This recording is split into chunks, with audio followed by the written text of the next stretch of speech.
إن الحمد لله نحمده ونستعينه ونستغفره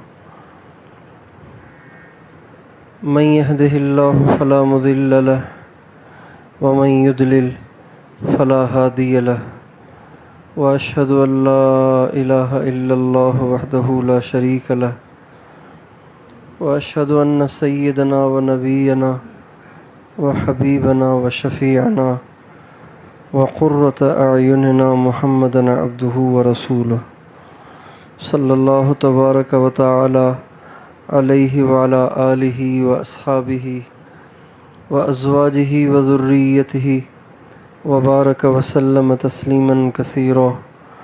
أما بعد فأعوذ بالله من الشيطان الرجيم. بسم الله الرحمن الرحيم. قد جاءكم من الله نور وكتاب مبين.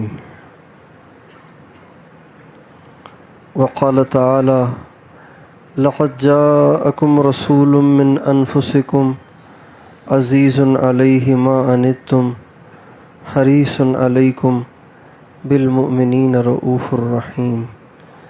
سبحان ربك رب العزة عما يصفون وسلام على المرسلين والحمد لله رب العالمين. اللهم صل على سيدنا محمد وعلى آل سيدنا محمد وبارک وسلم. میرے محترم دوستو اور بھائیو، اللہ تعالیٰ نے جہاں ہمیں بہت سی مادی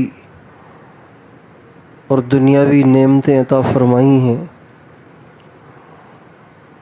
جیسے آنکھیں ہیں، کان ہیں، زبان ہے، ہاتھ ہیں، پاؤں ہیں، اور زبان ہے پھر زبان کی گویائی ہے، کان ہے پھر کانوں کا سننا ہے، زبان ہے زبان کا بولنا اور چکھنا ہے، ہاتھوں کا پکڑنا اور پاؤں کا چلنا ہے. یہ سب اللہ کی نعمتیں ہیں. دنیا میں کتنے لوگ ایسے ہیں جو ان نعمتوں سے محروم ہیں.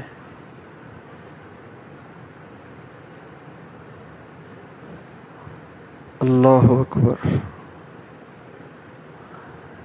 اللہ تعالیٰ کا آپ لوگوں پہ بہت بڑا احسان ہے کہ یہاں اس درجے کی بیماریاں نظر نہیں آتی جس درجے کی بیماریاں ہمارے علاقوں میں ہیں. نہ یہاں بڑے بڑے ہسپتال ہیں اور نہ یہاں بڑی بڑی بیماریاں ہیں. ہمارے علاقوں میں ہسپتال بہت ہیں اور وہ سب ہسپتال اوور لوڈ ہیں. اوور لوڈ سمجھتے ہیں؟ اوور لوڈ ہیں. ہسپتالوں میں بستر تھوڑے ہیں، مریض زیادہ ہیں. کمرے تھوڑے ہیں، مریض زیادہ ہیں. اور ہسپتال بھرے ہوئے ہیں، یہاں تک کہ مریض باہر پارکوں میں پڑے ہوئے ہیں. اور بیماریاں بھی ایسی کہ نہ اس کا کبھی نام سنا ہے، نہ اس کا کوئی علاج ہے، نہ اس سے جان چھوٹتی ہے. بیماری لگتی ہے تو ساری جائیدادیں بک جاتی ہیں، لیکن بیماری جان نہیں چھوڑتی. بہت مثالیں ہیں ایسی ہمارے ہاں. ہمارے ایک جاننے والوں میں ایک شخص کو پتے میں پتھری ہو گئی. انسان کے اندر ایک پتا ہوتا ہے، وہ ایک کیمیکل بناتا ہے، اس سے انسان کا کھانا جلدی ہضم ہوتا ہے. پتے کا کام ہے کیمیکل بنانا. بعض لوگوں کے پتے میں پتھری پیدا ہو جاتی ہے، وہ پتا اتنا خراب ہو جاتا ہے کہ اس کا پتا نکالنا پڑتا ہے. پھر ساری زندگی ان کا معدہ خراب رہتا ہے چونکہ کیمیکل نہیں بنتا. اس کے پتے میں پتھری ہو گئی. یہ ایک عام سا مرض ہے، بڑا مرض نہیں ہے، یہ عام سا مرض ہے. تو وہ پتے میں پتھری نکلوانے کے لیے کراچی گیا آپریشن کے لیے. عام سا آپریشن ہے, کوئی مشکل کوئی مہنگا آپریشن نہیں ہے. وہاں گیا, ڈاکٹروں نے آپریشن سے پہلے اس کو انجیکشن لگایا, بے ہوش کرنے کے لیے انجیکشن لگایا. انجیکشن جو لگایا تو وہ ایسا لگایا کہ جو زیادہ ڈوز لگ گیا. تھوڑا ڈوز لگنا چاہیے تھا, زیادہ ڈوز لگ گیا. اتنا زیادہ ڈوز لگ گیا کہ وہ جو پتے سے پتھری نکلوانے گیا تھا وہ کومے میں چلا گیا. 20 دن وہ ہسپتال میں رہے اور 20 دن میں 40 لاکھ روپے ان کا خرچہ ہوا, مگر مریض کومے سے واپس نہیں آیا. پتے کی پتھری تو گئی اپنی جگہ پر, وہ تو آپریشن ہی نہیں ہوا, لینے کے دینے پڑ گئے. اتنے لوگ پریشان ہیں, اتنی لوگوں پہ مصیبتیں آئی ہوئی ہیں, ایسی ایسی بیماریاں آئی ہوئی ہیں. میرے پاس ایک شخص اپنی چھوٹی سی بچی کو لے کر آیا, اس کی عمر تھی 2.5 سال, خوبصورت بچی. کہنے لگے اس کے لیے دعا کریں. میں نے کہا کیا دعا کروں؟ کہنے لگے اس کی شوگر ہائی رہتی ہے. میں نے کہا کتنی؟ کہا 500 شوگر رہتی ہے اس کی. اور بچے کی عمر کتنی ہے؟ 2.5 سال.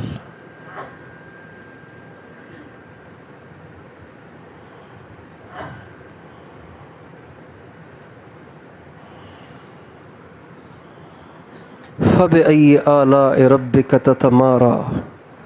میرے بندے تو میری کون کون سی نعمتوں کا ناشکری کرے گا, کون کون سی نعمتوں کو ٹھکرائے گا, کون کون سی نعمتوں کو جھٹلائے گا. کتنی اللہ کی نعمتیں ہیں. بہرحال اللہ تعالیٰ کی مادی نعمتیں بھی بہت ساری ہیں جن کو ہم دنیا میں استعمال کر رہے ہیں, لیکن سب سے بڑی نعمت وہ ایمان ہے. سب سے بڑی نعمت کیا ہے؟ مسلمان ہونا, مومن ہونا, ایمان والا ہونا. یہ سب سے بڑی نعمت ہے.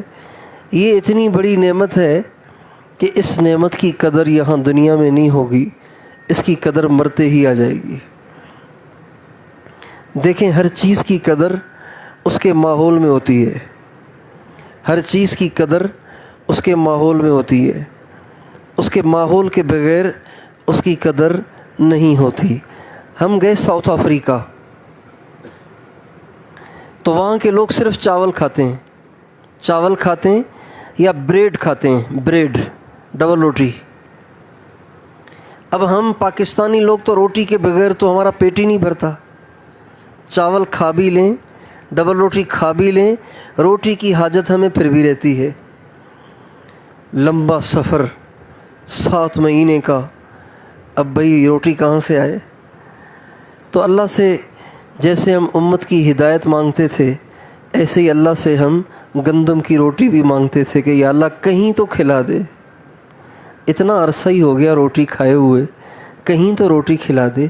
تو ایک جگہ ہمیں ایک ہندوستانی ملا, اس نے کہا آج آپ لوگوں کو میری طرف سے دعوت ہے, کھانا آپ آج ہمارے پاس کھائیں. ہم نے کہا وہی کھلائے گا جو سارے کھلاتے ہیں. بہرحال اس کے گھر پہ گئے تو اس نے گرم گرم پتلی پتلی چپاتیاں پکا کے ہمارے سامنے پیش کیں. کئی مہینوں کے بعد جب چپاتی ہاتھ میں آئی تو بڑا مزہ آیا. اور ان لوگوں کو پرواہ بھی نہیں ہے, ان لوگوں کے ہاں روٹی کی قیمت نہیں ہے, ان لوگوں کے ہاں چاول کی بڑی قیمت ہے, ان لوگوں کے ہاں بریڈ کی بڑی قیمت ہے, ان لوگوں کے ہاں کچی مکئی کی بڑی قیمت ہے. روٹی کی قیمت کو وہ نہیں جانتے.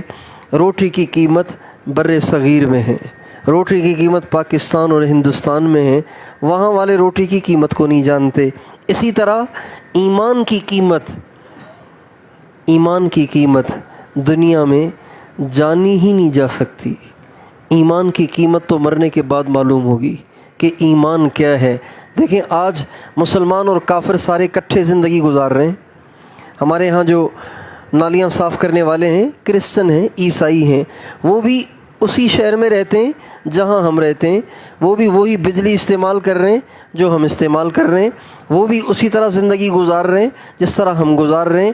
یہ بات الگ ہے کہ وہ بھنگی ہیں اور ہم ذرا صاف ستھری زندگی گزار رہے ہیں، لیکن بہت سے غیر مسلم ہمارے ہاں ایسے بھی ہیں جو ارب پتی ہیں، ہندو ہیں، ارب پتی ہیں، بڑے بڑے سیٹھ ہیں، بڑے بڑے ان کے کاروبار ہیں، لیکن ہندو ہیں، اور وہ ہمارے ساتھ زندگی گزار رہے ہیں۔ لیکن جب انسان کی آنکھ بند ہو جائے گی اور وہ دنیا سے چلا جائے گا، پھر معاملہ وہ نہیں ہوگا جو دنیا میں ہے۔ اللہ تعالیٰ قیامت کے دن فرمائیں گے وَامْتَازُوا الْيَوْمَ أَيُّهَا الْمُجْرِمُونَ، اے کافرو، اے بغیر ایمان کے زندگی گزارنے والو، آج تم میرے مسلمانوں سے الگ ہو جاؤ، تمہارا انجام اور ہوگا، ایمان والوں کا انجام اور ہوگا۔ اس دن یہ کافر تمنا کریں گے کہ اے کاش اور کچھ نہ سہی کلمہ ہی پڑھ لیتے اور کم از کم مسلمانوں کے زمرے میں ہی شامل ہو جاتے۔ اور اس دن ایمان والا اللہ کا شکر ادا کرے گا، اے اللہ تیری مہربانی، تو نے مجھے کلمہ دیا، اسلام دیا، اگر میں اسلام سے ہٹ کے زندگی گزارتا، تیرا انکار کر دیتا، آخرت کا، قیامت کا، تیرے نبی کا انکار کر دیتا، تو آج مجھے بھی ہمیشہ کے لیے دوزخ کی آگ میں جلنا پڑتا۔ ایمان بڑی دولت ہے، اسلام بڑی دولت ہے، مسلمان ہونا یہ بہت بڑی نسبت ہے، اس پہ ہمیں اللہ تعالیٰ کا شکر ادا کرنا چاہیے، اور اللہ تعالیٰ سے اس کی دعا کرنی چاہیے کہ اللہ تعالیٰ اس ایمان کو مرتے دم تک سلامت رکھے، مرتے دم تک سلامت رکھے۔ جب ہم چھوٹے تھے، پھر تھوڑے سے بڑے ہوئے، پھر مدرسے میں پڑھتے تھے، تو ہم اپنے بزرگوں کو دیکھتے تھے، ہمارے بڑے بڑے سفید ریش بزرگ جنہوں نے ساری زندگی قال اللہ اور قال الرسول پڑھانے میں گزاری، ساری زندگی تبلیغ میں گزاری، ساری زندگی دین کی محنت میں گزاری۔ ہم ان کو دیکھتے تھے کہ وہ اس بات پہ بڑے پریشان ہوتے تھے کہ ہمارا ایمان پہ خاتمہ ہو۔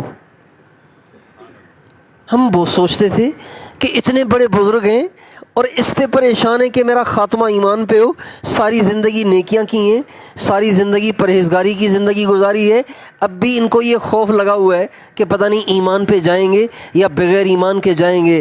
لیکن دوستو، جب سے یہ بال سفید ہونا شروع ہوئے ہیں اور یہ سوشل میڈیا آنا شروع ہوا ہے اور یہ فیس بک اور یوٹیوب اور یہ انٹرنیٹ کا دورہ ہے، اس وقت سے ان کی یہ بات بڑی اچھی طرح سمجھنے لگ گئی ہے، سمجھ میں آنے لگ گئی ہے کہ بے شک ایمان کا قبر تک لے جانا بڑا مشکل ترین کام ہے۔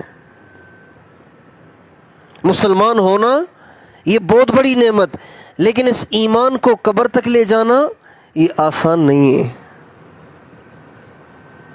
خصوصاً جس دور میں میں اور آپ چل رہے ہیں، جس دور میں میری اور آپ کی صبح شام گزر رہی ہے، اس دور میں ایمان کو بچا کر قبر تک لے جانا آسان نہیں ہے۔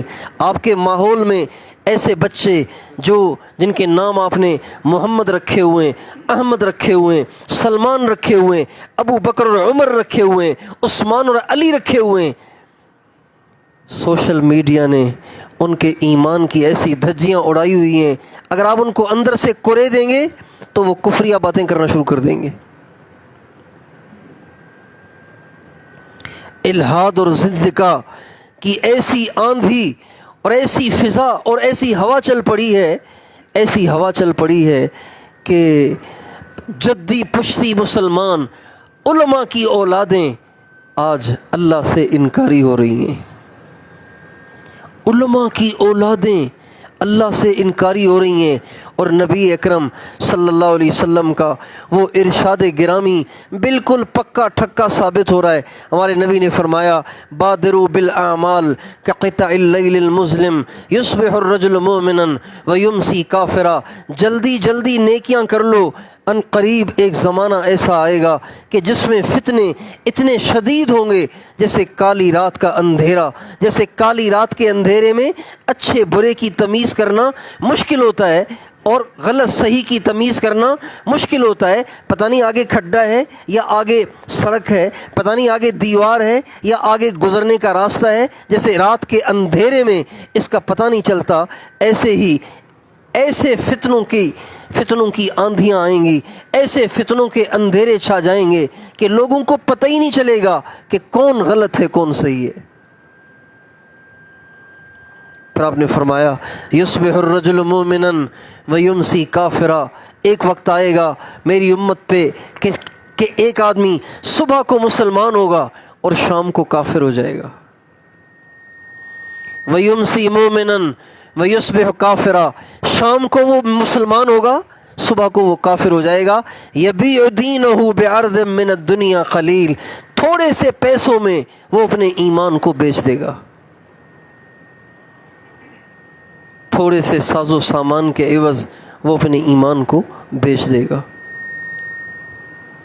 آج ہم دیکھ رہے ہیں ہمارے ان کالجوں میں، ہماری ان یونیورسٹیوں میں، ہمارے ان اسکولز میں اور ہمارے ان علوم جدیدہ اور علوم عصریہ کے اداروں میں ایسے لوگ کفار نے ڈال دیے ہیں جو شکل میں مسلمان ہیں، نام کے مسلمان ہیں، مسلمانوں ہی کی نسل سے ہیں، مسلمانوں ہی کی اولاد میں ہیں، لیکن وہ خوبصورت طریقے سے ہمارے بچوں کے اندر ارتداد کا بیج بو رہے ہیں، ارتداد کا بیج بو رہے ہیں، ارتداد کا بیج بو رہے ہیں. کتنی نسلیں انہوں نے ہماری اسلام سے متنفر کر دیے ہیں، کتنے ہزاروں نوجوان ہمارے اسلام سے بیزار کر دیے ہیں. ایسے نوجوان پیدا کر دیے ہیں جنہیں حضور پہ بھی اشکال ہے. کس پہ اشکال ہے؟ حضور پر انہیں اشکال ہے، قیامت پہ انہیں اعتراض ہے، محشر کے میدان پر انہیں اعتراض ہے، اور آخرت کی زندگی پر انہیں اشکالات ہیں، اور اللہ کی ذات پہ ان کو اشکالات ہیں. میرے بھائیوں، آج اپنے بڑوں کی بات بڑی اچھی طرح سمجھ میں آ رہی ہے کہ ایمان والا ہونا بھی بڑی نعمت ہے، لیکن ایمان کو قبر تک لے جانا یہ بڑا مشکل کام ہے. اس لیے اللہ تعالیٰ سے اس کی بہت دعا کرنی چاہیے، اے اللہ ایمان پہ زندہ رکھ اور ایمان ہی پہ موت دے. بہت سے لوگ ہیں ساری زندگی ایمان والے رہے، جب دنیا سے گئے تو کفر پہ مرے، اور کافروں کا انجام جہنم کی بھڑکتی آگ ہے. اور کتنا عرصہ جہنم میں جائیں گے. لا یخفف عنہم العذاب ولا ہم منہا یخرجون، جہنم کی آگ میں ہمیشہ رہیں گے، وہ عذاب کم بھی نہیں ہوگا، اس میں سے نکالے بھی نہیں جائیں گے. کلما ارادوا ان یخرجوا منہا من غم اعیدوا فیہا، جب کبھی وہ جہنم سے نکلنا چاہیں گے فرشتے دھکے دے کے ان کو دوبارہ جہنم کی آگ میں پھینک دیں گے. بھائیو، ایمان بڑی دولت ہے، ایمان بڑا انعام ہے، ایمان بڑا سرمایہ ہے، مگر اسے بچانے والے لوگ بہت تھوڑے ہیں. آج لوگ پیسوں کی کتنی حفاظت کرتے ہیں، گھر میں نہیں رکھتے، بینک میں جا کے رکھتے ہیں، بینک میں جا کے رکھتے ہیں. پہلے لوگ زمین میں دبا دیتے تھے، پہلے لوگ دیواروں کے اندر لپائی کر دیتے تھے پیسوں کی حفاظت کے لیے.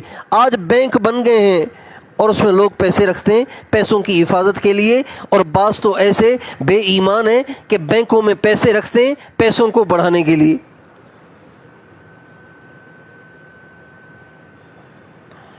جو انسان بینک میں پیسے رکھتا ہے پیسے بڑھانے کے لیے، اللہ تعالیٰ فرماتے ہیں وہ سن لے اس سے میرا اعلان جنگ ہے، وہ سن لے اس سے میرا اعلان جنگ ہے.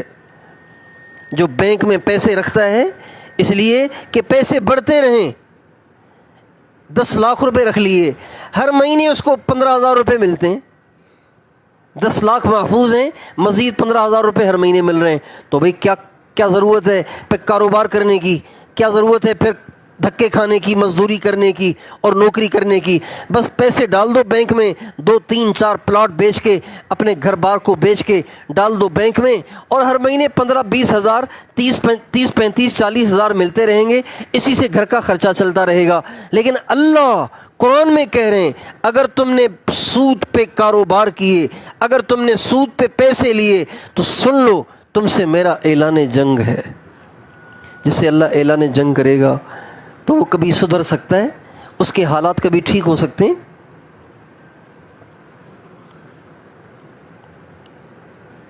تو آج لوگ پیسے کی حفاظت کے لیے کیا کیا انتظامات کر رہے ہیں.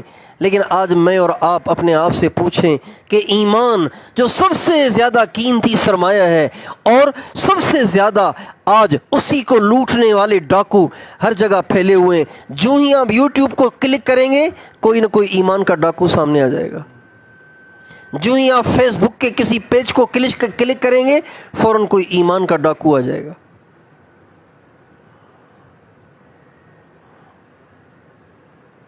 کہیں ننگی عورتوں کی شکل میں ایمان کے ڈاکو بیٹھے ہوئے, کہیں ننگے مردوں کی شکل میں ایمان کے ڈاکو بیٹھے ہوئے, اور کہیں اسلامی شکل میں اسکالر بنے ہوئے ہمارے ایمان کے ڈاکو بنے ہوئے. شکل اسلامی ہے اور آپ کو ایسے لگے گا جیسے آج کل کا امام غزالی یہی ہے, لیکن وہ ایمان کا ڈاکو ہے. اس لیے بھائیو, آپ سارے دوستوں سے درخواست ہے اللہ پاک سے اپنے ایمان کی حفاظت کی بہت دعا کیا کریں. اے اللہ ایمان کی حفاظت کر. کہاں چھپا کے رکھیں اسے؟ یہ ایسی چیز تو ہو نہیں کہ کسی بینک میں جا کے رکھیں, کسی زمین کے اندر دبا دیں. کہاں چھپائیں اسے؟ اللہ تعالیٰ سے ایمان کی حفاظت کی دعا کرنی چاہیے. نبی کریم صلی اللہ علیہ وسلم, عائشہ صدیقہ رضی اللہ عنہ فرماتی ہیں کہ نبی کریم صلی اللہ علیہ وسلم ایک دعا کثرت سے مانگا کرتے تھے, ایک دعا کثرت سے مانگا کرتے تھے. کیا؟ یا مقلب القلوب ثبت قلبی علی دینک, اے دلوں کو پلٹنے والے میرے دل کو اپنے دین پہ جمائے رکھنا. اے دلوں کو الٹنے پلٹنے والے میرے دل کو اپنے دین پہ جمائے رکھنا. اما عائشہ کہتی ہیں اللہ کے نبی کی زبان سے اس دعا کو میں نے اتنی کثرت سے سنا کہ ایک دن میں نے پوچھا یا رسول اللہ آپ کا ایمان بھی آگے پیچھے ہو سکتا ہے کیا, آپ یہ دعا مسلسل کرتے ہیں؟ آپ نے فرمایا عائشہ دل کی مثال ایک پتے کی سی ہے, ہوا کا جھونکا جہاں کہیں اسے لے جائے تو وہ وہیں چلا جاتا ہے. دل کی مثال تو ایسے ہی ہے.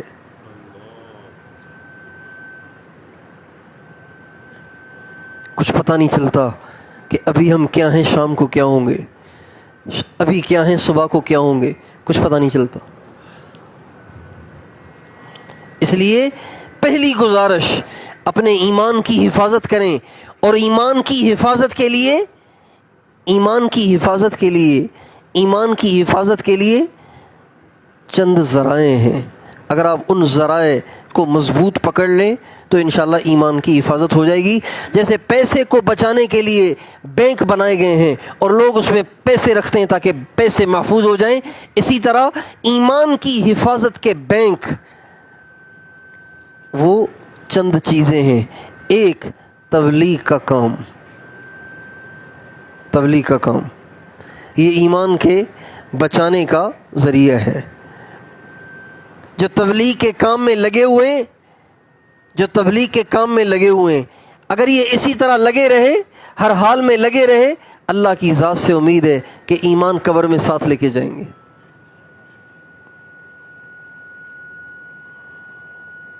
دوسری بات,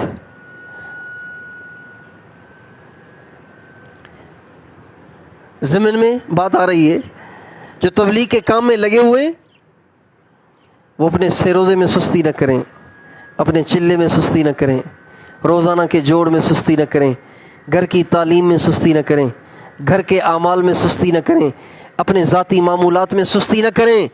اگر کریں گے تو چونکہ جس دور میں ہم چل رہے ہیں وہ دور وہی ہے کہ صبح کو مسلمان شام کو کافر, تو کہیں بے ایمانی کی آندھی کا جھونکا لگ گیا تو ادھر کے بھی نہیں رہیں گے اور ادھر کے بھی نہیں رہیں گے. لہٰذا اپنے ایمان کی حفاظت کی نیت سے تبلیغ کے معمولات کا اہتمام کریں. ایک بات اور، ایمان کی حفاظت، ایمان کو قبر تک لے جانے کا دوسرا ذریعہ علماء کے ساتھ تعلق ہے. علماء، مدارس اور علماء کے ساتھ تعلق ہے. اہل کفر کا ایک بہت بڑا ٹارگیٹ ہے، ایک بہت بڑا ایجنڈا ہے. کیا؟ کہ عوام کو علماء سے کاٹ دو. ان کے سامنے داڑھی والوں کی اتنی برائیاں بیان کرو، پگڑی والوں کی اتنی برائیاں بیان کرو، اور ان مولویوں کی اتنی برائی بیان کرو، ان مسجد کے اماموں کی اتنی برائیاں بیان کرو، ان مفتیوں کی اتنی برائیاں بیان کرو، اور ان مدرسے میں پڑھانے والوں کی اتنی برائیاں بیان کرو کہ یہ ان کو فالو کرتے ہوئے آر محسوس کریں. یہ ایجنڈا ہے کفریہ طاقتوں کا، اور اس ایجنڈے پہ آج کا میڈیا بھرپور کام کر رہا ہے. آپ دیکھیں گے ایک آدمی بہت ساری کتابیں لے کے بیٹھا ہوا ہے، بخاری شریف بھی دور سے نظر آ رہی ہے، مسلم شریف بھی دور سے نظر آ رہی ہے، اور ابو داؤد شریف بھی نظر آ رہی ہے، نسائی شریف بھی نظر آ رہی ہے، ترمذی شریف بھی نظر آ رہی ہے. پتہ نہیں کتابوں کے کتنے انبار لگے ہوئے، کتابوں کے انبار میں بیٹھا ہوا ہے، لیکن بیٹھ کے روزانہ علماء کے خلاف حرزِ سرائی کر رہا ہے، علماء کے اوپر لان تان کر رہا ہے، علماء کے اوپر سب و شتم کر رہا ہے. نہ وہ آج کے علماء کو چھوڑ رہا ہے، نہ وہ پچھلی صدی کے، نہ وہ اس سے پچھلی صدی کے علماء کو چھوڑ رہا ہے، سبھی کو اپنے رگڑے میں لگا رہا ہے. یہ کفر کا ایجنڈا ہے. اور ایسے لوگوں کا عنوان بڑا خوبصورت ہوتا ہے. ایسے لوگوں کا عنوان جو ہوتا ہے نا، وہ بہت خوبصورت ہوتا ہے. پتہ ہے کیا ہوتا ہے؟ وہ کہتا ہے کیا مسلمان صرف یہ مولوی ہیں؟ تم مسلمان نہیں ہو؟ تم خود کیوں نہیں قرآن پڑھتے اور قرآن کے مطلب کو سمجھنے کی کوشش کرتے؟ تم خود کیوں نہیں بخاری پڑھتے اور بخاری کو سمجھنے کی کوشش کرتے؟ کیا سارے علماء ہی نے قرآن سمجھ رکھا ہے؟ یہ مولویوں نے ہی قرآن سمجھ رکھا ہے؟ تم مسلمان نہیں ہو؟ یہ ان کا عنوان ہے. اور ایک دم نوجوان نسل کہتی ہے ارے بات تو صحیح کہہ رہا ہے. میرے بھائیوں، جب میڈیکل کی کتابیں خود پڑھ کر کوئی ڈاکٹر نہیں بنتا، انجینئرنگ کی کتابیں خود پڑھ کے کوئی انجینئر نہیں بنتا، تو بخاری پڑھ کے خود کوئی عالم کیسے بن جائے گا؟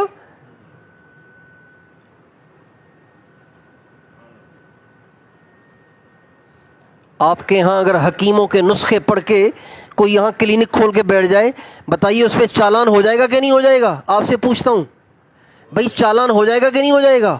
یہ قانوناً جرم ہے کہ نہیں ہے؟ کیوں؟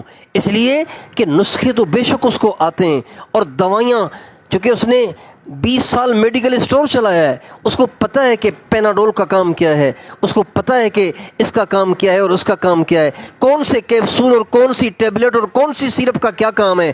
لیکن ڈگری تو نہیں ہے نا اس کے پاس، لہٰذا اس کا کلینک کھولنا یہ جرم ہے اور اس کو پکڑ کے جیل میں ڈال دینا چاہیے. یہ انسانوں کی جان کے ساتھ کھیل رہا ہے. وہ اسکالر جو دین کے نام پر بخاری لے کے بیٹھے ہوئے ہیں اور علماء کے خلاف حرزِ سرائی کر رہے ہیں، یہ سب کے سب کفار اور انگریزوں کے اس ایجنڈے پہ کام کر رہے ہیں کہ ان مولویوں سے کاٹ دو. ان مولویوں سے کٹ جائیں گے تو پھر ان کو مرتد کرنا مشکل نہیں ہے. مولویوں سے کاٹ دو پھر ان کو مرتد کرنا مشکل نہیں ہے.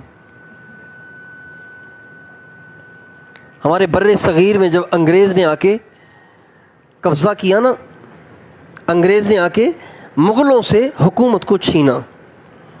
جب انہوں نے آ کے حکومت کو چھینا اور اپنی حکومت کو یہاں جمانا چاہا تو کوشش تو بہت کی، لیکن عوام ان کی قابو میں ہی نہ آئے، عوام ان کے قابو میں ہی نہ آئے، عوام ان کے قابو میں ہی نہ آئے.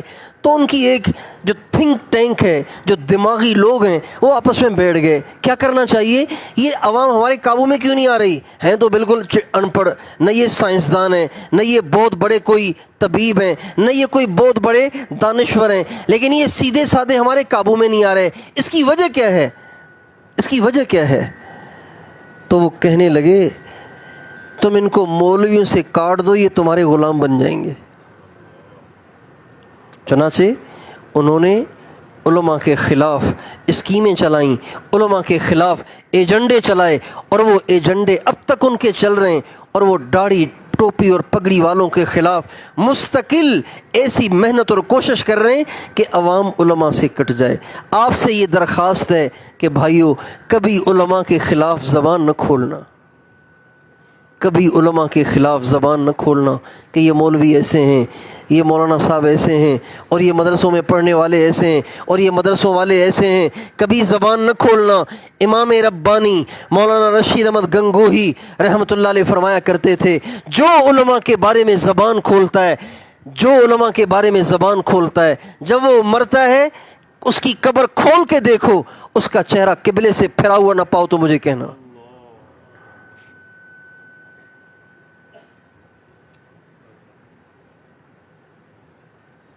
ایمان کو بچانے کا ایک ذریعہ یہ ہے کہ ایمان کو بچانے کا ایک ذریعہ یہ ہے کہ ان علماء سے جڑ جاؤ۔ مولانا صاحب، میں نے اپنے بچے کی شادی کرنی ہے، مجھے میری اس میں رہنمائی فرمائیں، میرے نبی کا اس میں کیا طریقہ ہے؟ میں یہ نہیں کہہ رہا ہوں سارے کے سارے 8 سال جا کے وفاق المدارس میں پڑھ کے مولوی بن جاؤ، یہ نہیں کہہ رہا ہوں۔ اپنی زندگی کا ہر کام ان سے پوچھ پوچھ کے کرو۔ یہ تمہیں اپنی طرف سے نہیں بتائیں گے، قرآن اور حدیث سے بتائیں گے، اللہ اور اس کے نبی کے احکام بتائیں گے۔ ان سے جڑ کے چلیں گے، ان کی دعاؤں کے ساتھ چلیں گے، ان کی صحبت سے چلیں گے، قبر تک ایمان محفوظ رہے گا۔ کتابوں میں واقعہ لکھا ہوا ہے، ایک شخص تھے امام احمد بن حنبل رحمۃ اللہ علیہ کے زمانے کے، ان کا انتقال ہو گیا۔ کسی نے ان کو خواب میں دیکھا، کہا کہ آپ کے ساتھ کیا ہوا؟ کہا اللہ نے میری بخشش کر دی۔ کہا وہ کیوں؟ کہا ایک بات کی وجہ سے۔ کہا وہ کیا؟ کہا ایک دفعہ امام احمد بن حنبل رحمۃ اللہ علیہ ایک چشمے پر وضو کر رہے تھے۔ کہاں وضو کر رہے تھے؟ چشمہ اوپر سے نیچے کو بہہ رہا تھا، تو امام صاحب نیچے کی طرف بیٹھ کے چشمے پہ وضو کر رہے تھے۔ میں آ کے اوپر وضو کرنے بیٹھ گیا۔ جو ہی وضو کرنے بیٹھا تو مجھے خیال آیا میرے منہ کا لگا ہوا پانی امام صاحب کے ہاتھوں میں جائے گا، پھر امام صاحب کے منہ کو لگے گا، یہ تو اللہ والے، یہ تو عالم کی بے ادبی ہے۔ چنانچہ میں وہاں سے اٹھ کے ان سے نیچے آ کر بیٹھ گیا کہ ان کا استعمال شدہ پانی تو مجھے لگے، مگر مجھ گناہ گار کا استعمال شدہ پانی ان کو نہ لگے۔ جب میں دنیا سے گیا، اللہ نے مجھے اپنے سامنے کھڑا کیا اور اللہ نے فرمایا تم نے میرے ایک عالم دین کا ادب کیا، جا تجھے معاف کرتا ہوں، جا تجھے معاف کرتا ہوں، تم نے میرے دین کے ایک عالم کا ادب کیا تھا۔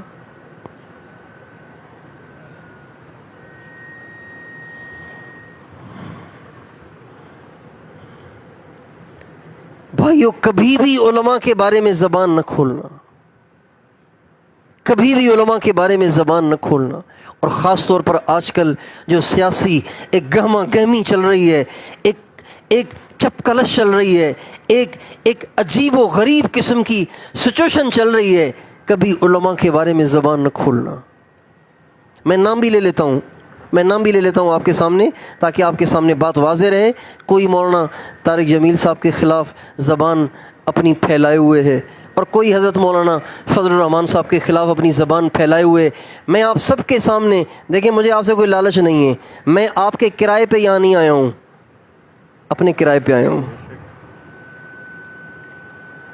سیاسی نہیں ہوں، کسی پارٹی سے کوئی تعلق نہیں ہے، آج تک زندگی میں کبھی ووٹ نہیں دیا، کسی پارٹی سے کوئی واسطہ نہیں ہے، کسی پارٹی سے میرا کوئی تعلق نہیں ہے، میں خالص تبلیغ کے ساتھ تعلق رکھتا ہوں اور کسی کے ساتھ میرا تعلق نہیں ہے۔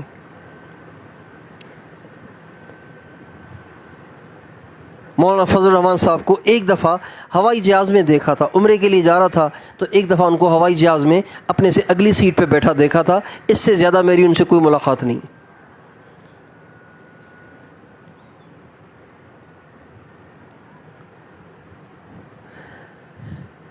لیکن میں ہاتھ جوڑ کے آپ سے کہتا ہوں، ان علماء کے بارے میں زبان کھولنے والوں سے اللہ ناراض ہے، اللہ کے نبی ناراض ہے۔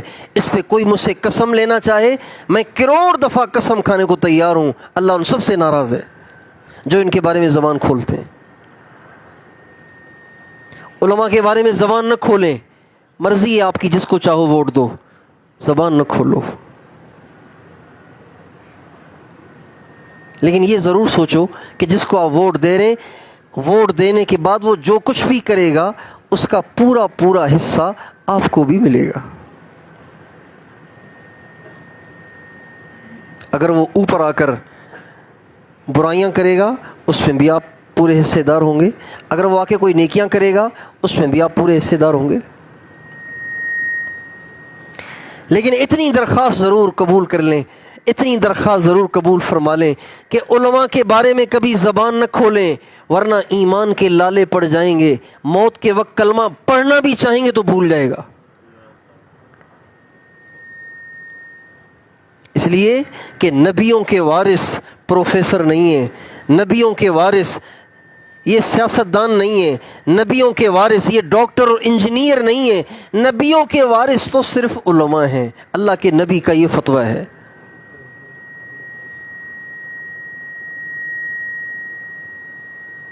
ایمان کو بچانے کے اسباب عرض کر رہا ہوں، کہاں کہاں ایمان کی پناہ گاہیں ہیں، کہاں کہاں آپ کا ایمان محفوظ ہوگا۔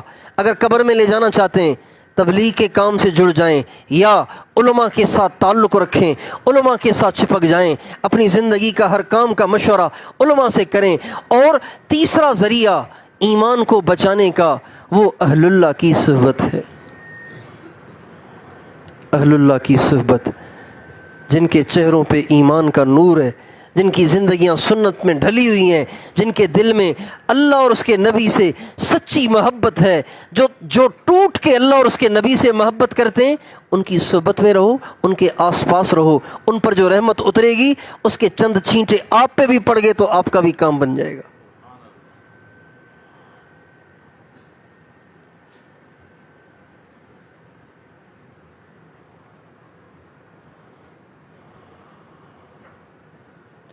اس کو بہت سنجیدگی سے لیجئے، اس کو بہت سنجیدگی سے لیجئے۔ ایمان لٹ رہا ہے، ایمان لٹ رہا ہے، لٹ رہا ہے ایمان۔ بہت تھوڑی قیمت میں ایمان بک رہا ہے، ایمان کے سودے ہو رہے ہیں بہت تھوڑی قیمت میں۔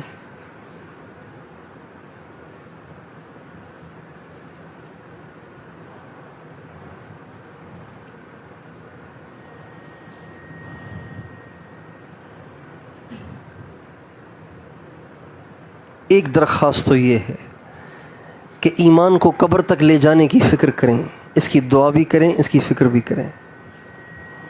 دوسری درخواست یہ ہے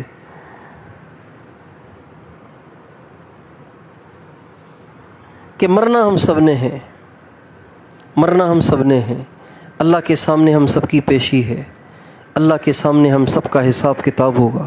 جس نے جتنی زندگی گزاری ہوگی اس کو اتنی زندگی کا حساب دینا ہوگا۔ اللہ کے ہاں مقبول بس وہی ہے جو محمد مصطفیٰ کا غلام ہے۔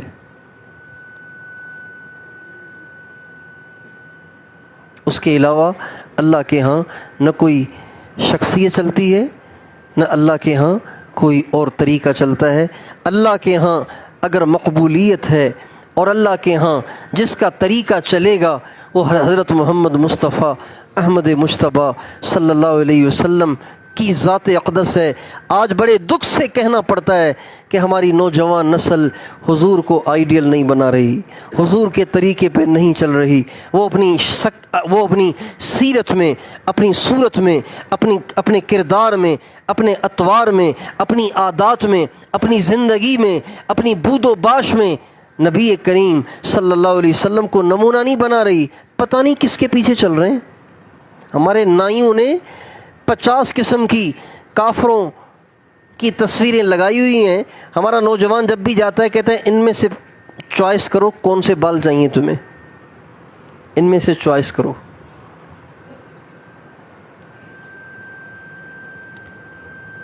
کافروں کے 50 اسٹائل لگائے ہوئے ہیں اور کہہ رہے ہیں ان میں سے چوائس کرو، اور ہمارا نوجوان پھوٹے منہ سے اس نائی کو یہ نہیں کہتا 50 اسٹائلوں میں تیرے پاس حضور کا تو اسٹائل ہے نہیں. میں تو اس کا امتی ہوں بھائی، مجھے تو ان میں سے کوئی بھی پسند نہیں ہے، مجھے تو حضور والا اسٹائل چاہیے.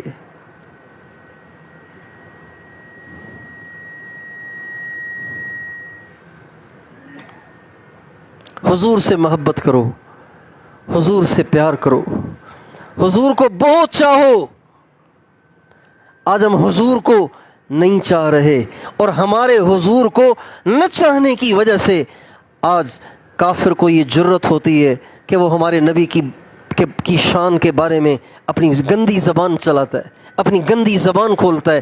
آج انڈیا کی ایک غلیظ عورت نے اپنی غلیظ زبان کو میرے پاک نبی کے بارے میں استعمال کیا ہے. کیوں؟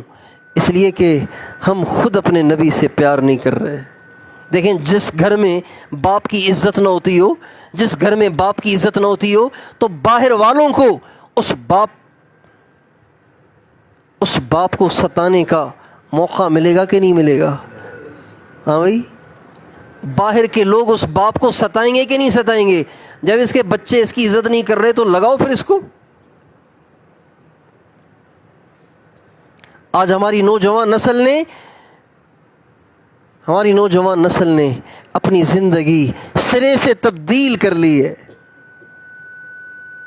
اگر یہ مسلمانوں کے علاقے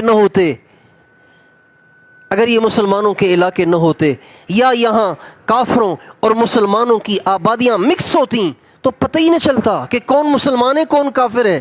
ایسے بال، ایسی شکل، ایسے کپڑے، ایسے ناز اور انداز، ایسا کردار، نام پوچھنا پڑتا، پھر کہیں جا کے پتہ چلتا کہ یہ مسلمان ہے. اور اب بھی آپ پنجاب چلے جائیں، سندھ چلے جائیں، جن علاقوں میں مسلمان بھی رہتے ہیں کافر بھی رہتے ہیں، پتہ ہی نہیں چلتا کہ یہ مسلمان ہے یا کافر ہے، نام پوچھنا پڑتا ہے. اس سے پتہ چلتا ہے کہ یہ حضور کا امتی ہے.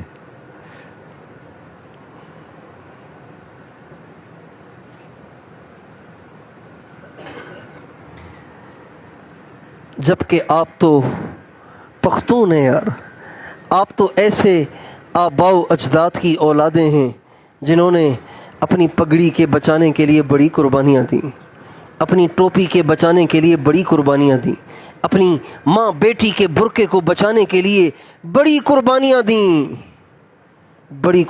دیں. کاش کے مورخ ان قربانیوں کو محفوظ کرتا تو آج یہ نوجوان نسل پڑھ کے کچھ سبق حاصل کرتی کہ ہمارے آباء و اجداد نے دین کو بچانے کے لیے کتنی بڑی قیمت چکائی ہے. اس حلیے کو بچانے کے لیے کتنی بڑی قیمت چکائی ہے. کاش کے مورخ اسے محفوظ کرتا.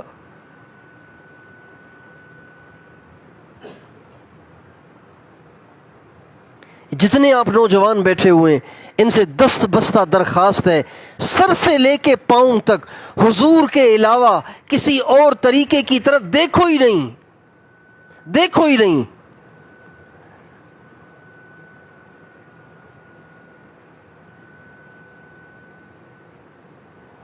اللہ تعالیٰ پتہ ہے کیا فرماتے ہیں؟ اللہ اکبر.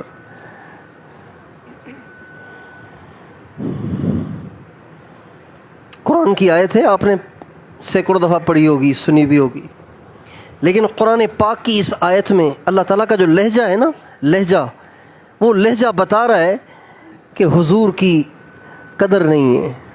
وہ لہجہ بتا رہا ہے کہ قدر نہیں ہے. اس کی مثال سے بات سمجھ میں آتی ہے. ایک آدمی مسئلہ پوچھنے کے لیے گیا ایک مسجد کے قاری صاحب کے پاس. عالم نہیں ہیں، قاری صاحب ہیں، حافظ صاحب ہیں. جبکہ اس کا باپ سوات کا مفتی اعظم ہے. کون ہے بھائی؟ سوات کا مفتی اعظم ہے. اور مسئلہ بیٹا پوچھنے جا رہا ہے مسجد کے اس شخص سے جو بیچارہ عالم بھی نہیں ہے، صرف داڑھی رکھی ہوئی ہے، نہ ذرا قرآن پڑھنا آتا ہے. جب وہ اسے مسئلہ پوچھنے جائے گا تو وہ کیا کہے گا؟ ارے آپ مجھ سے مسئلہ پوچھنے آئے؟ آپ کے گھر میں تو سوات کا مفتی اعظم بیٹھا ہوا ہے کہ بھائی کہے گا نہیں کہے گا؟ اللہ تعالیٰ پتہ ہے کیا کہتے ہیں؟ قد جاءکم من اللہ نور و کتاب مبین، تمہارے پاس تو روشنی آئی ہوئی ہے، تم کہاں روشنیاں تلاش کر رہے ہو؟ نور، قد جاءکم من اللہ نور، تمہارے پاس تو اللہ پاک کی طرف سے اتنی بڑی روشنی آئی ہوئی ہے۔ نور میں جو تنوین ہے یہ تنوین تفخیم ہے، تنوین تعظیم ہے، اتنا بڑا نور آیا ہوا ہے جس نور کی کوئی حد ہی نہیں ہے۔ تمہارے پاس اتنی بڑی روشنی آئی ہوئی ہے، تم کہاں ادھر ادھر روشنیاں ڈھونڈتے پھر رہے ہو؟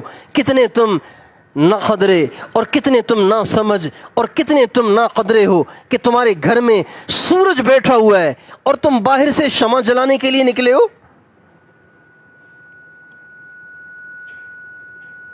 قد جاءکم من اللہ نور و کتاب مبین، تمہارے پاس تو نور آیا ہوا ہے، اتنا بڑا نور، اتنی بڑی روشنی آئی ہوئی ہے، اور تم باہر سے تلاش کر رہے ہو روشنیاں۔ یار ایک تیلی تو دینا ذرا، میں نے شمع جلانی ہے۔ بھئی آپ کو شمع کی ضرورت ہی کیا ہے جب آپ کے گھر میں سورج رکھا ہوا ہے جو ساری دنیا کو چمکا رہا ہے؟ وہ آپ کے گھر میں آیا ہوا ہے اور آپ شمع جلانے کے چکر میں۔ میرے بھائیوں، ساری نوجوان نسل جو مغرب سے متاثر ہے، مغرب کے کلچر سے متاثر ہے اور بے دینوں کے کلچر سے متاثر ہے، ڈانسروں، سنگروں، ایکٹروں اور اپنے سیاسی لیڈروں سے متاثر ہے، ان سب کو اللہ کا یہ پیغام ہے، کہاں سے روشنی ڈھونڈ رہے ہو جبکہ تمہارے پاس محمد مصطفیٰ کا عظیم الشان نور موجود ہے؟ کہاں ڈھونڈ رہے ہو تم؟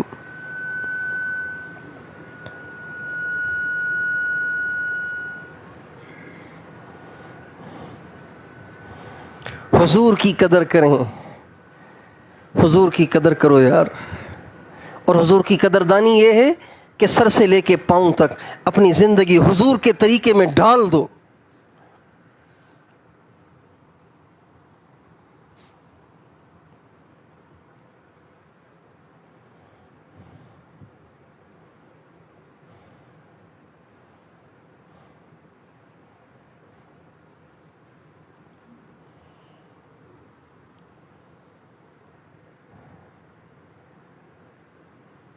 اس بات کا یقین رکھیں کہ حضور کے طریقے میں کامیابی ہے، اس کے علاوہ کسی طریقے میں کامیابی نہیں ہے۔ یہ ہمارے تبلیغ والے اعلان میں بھی یہی بات کہتے ہیں، متکلم میں بھی یہی بات کہتے ہیں، گشت میں بھی یہی بات کرتے ہیں، خصوصی ملاقات میں بھی یہی بات کرتے ہیں، عمومی ملاقات میں بھی یہی بات کرتے ہیں، اور کوئی نیا ساتھی تعلیم کرے تو تعلیم کے بعد بھی یہی بات کرتا ہے، بھائیو دوستو میری آپ کی کامیابی دین میں، دین محنت سے آئے گا، محنت کے لیے اللہ کے راستے میں نکلنا ہے، سارے تیار ہیں، چلو دعا کر لو۔ لیکن جب ان کی بھی شادیاں ہوتی ہیں نا تو حضور کے طریقے ان کو بھی بھول جاتے ہیں۔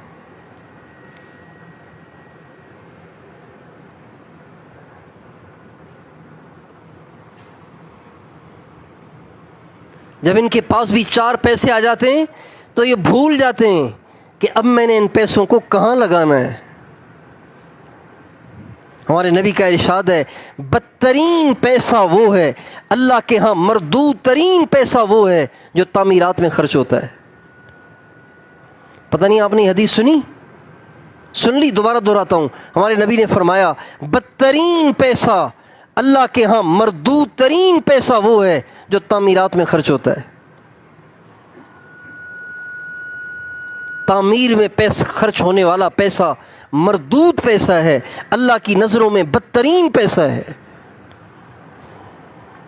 مسلمان کو زیب نہیں دیتا کہ بڑی بڑی بلڈنگیں بنائے، ارے 4 دن کی زندگی ہے، گزار کے چلے جاؤ، اللہ کو راضی کر کے چلے جاؤ، رہنے کی جگہ تو جنت ہے، وہاں مزے کریں گے۔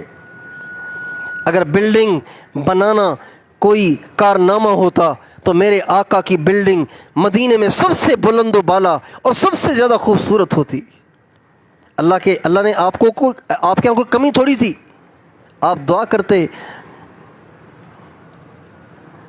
تو آپ کو تو مستری اور لیبر منگوانے پڑتے ہیں، ہمارے نبی دعا کرتے اللہ اپنے امر کن سے حضور کے لیے ایسا محل بنا دیتے، اور امر کن سے نہ بھی بنتا تو جبریل اور میکائیل آ کے بنا دیتے، آسمان کے فرشتے اتر آتے۔ لیکن ہمارے نبی نے ساری زندگی کوئی محل نہیں بنایا۔ اس لیے اپنی ساری زندگی نبی کریم صلی اللہ علیہ وسلم کے طریقے پہ گزارنے کی نیت کریں، ہم اپنے نبی سے پیار کریں، اپنے نبی سے محبت کریں، اپنے نبی کے دیوانے بن جائیں۔ کوئی ہے ہم میں سے ایسا جب اس انڈیا کی غلیظ عورت نے ہمارے نبی کے بارے میں زبان کھولی ساری رات اس کو نیند نہ آئی ہو؟ کوئی ہے ہم میں سے ایسا؟ بس خبریں سنی اور کہا یہ اچھا نہیں ہوا، زیادہ سے زیادہ کوئی سڑک پہ آ کے ذرا جلوس ولوس نکال لیا، ساری رات نیند نہیں آئی کہ میرے نبی کی شان کے بارے میں ایسا کیوں کہا گیا۔ یہ تو محبت کروائے گی نا، محبت کروائے گی۔ ایک شخص نے جنید جمشید کی ماں کو گالی دی، جنید جمشید سے کہا فاحشہ کا بیٹا، زانیہ کا بیٹا، جنید جمشید سے کہا۔ جنید جمشید کہنے لگے زندگی میں نے بہت دکھ دیکھے، لیکن زندگی کا سب سے بڑا دکھ یہی رہے گا کہ ایک شخص نے میری ماں کو گالی دی۔ محبت ہے نا، تو ماں کی گالی زندگی کا سب سے بڑا دکھ بن گئی۔ حضور سے عشق ہوتا تو حضور کے خلاف کھلنے والی زبان، حضور کے بارے میں زبان کا غلط استعمال، یہ زندگی کا سب سے بڑا دکھ ہوتا۔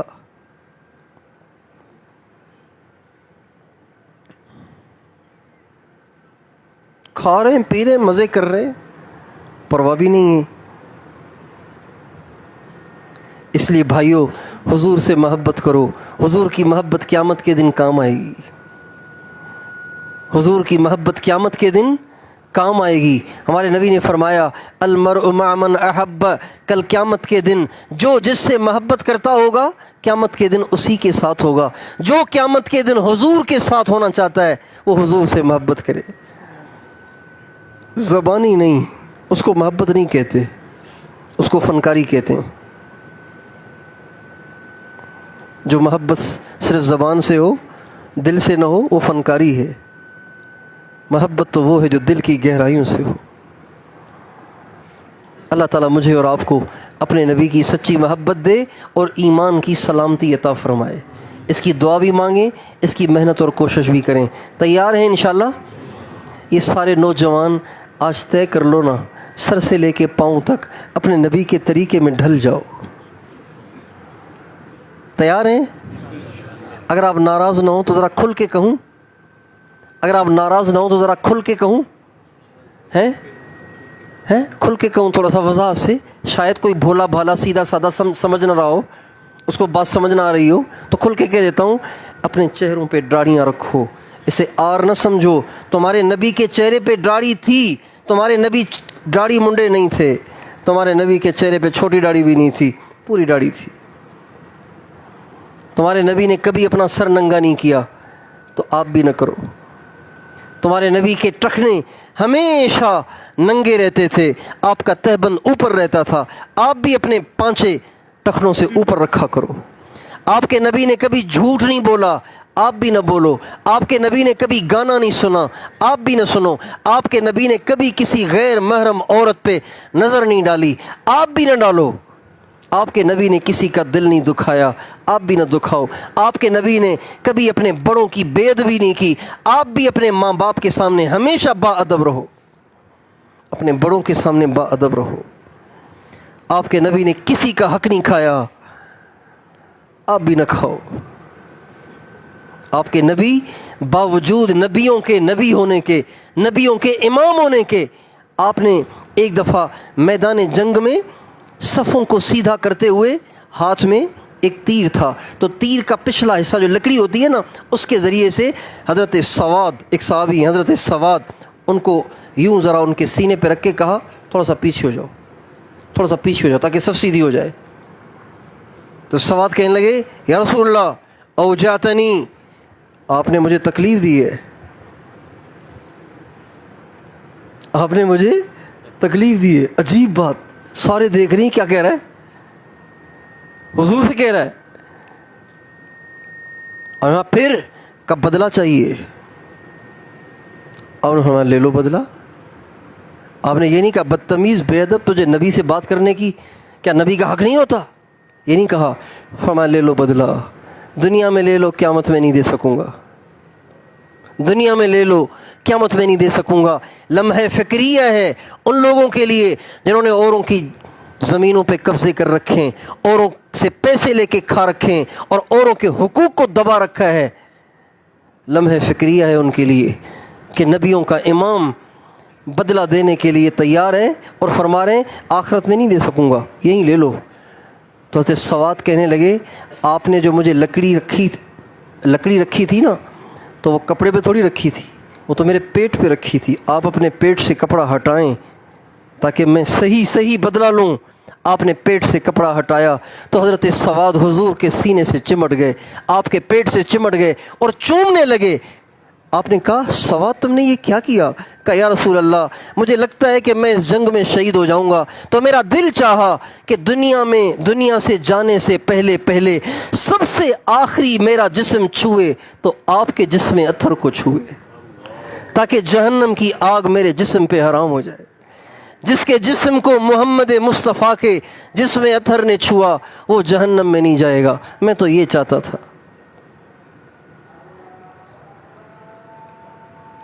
کسی کا حق نہ کھاؤ، یہ ہمارے نبی کی سنت ہے۔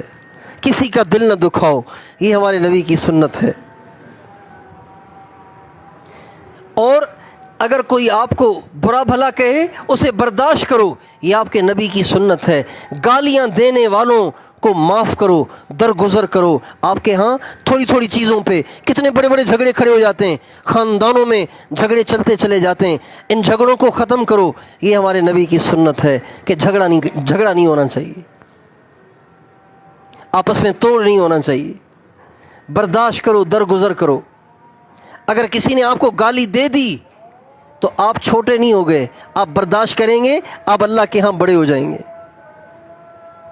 آپ کے ہاں اس کا تصور بھی نہیں ہے کہ کوئی ماں بہن کی گالی دے اور اگلا خاموشی ہو جائے، کچھ بولے ہی نہیں، وہ تو فوراً جا کے پسٹل لے کے آ جائے گا، گن لے کے آ جائے گا، کلاشنکوف لے کے آ جائے گا کہ ایسی کی تیسی تو نے میری ماں کو گالی دی ہے، میں نہیں چھوڑوں گا تجھے۔ لیکن ہمارے نبی کی سنت ہے کہ کوئی چاہے کچھ بھی کہہ جائے اسے سہ جاؤ، برداشت کر جاؤ۔ اگر معاف کر سکتے ہو تو بہت اچھا، ورنہ اللہ کے حوالے کر دو۔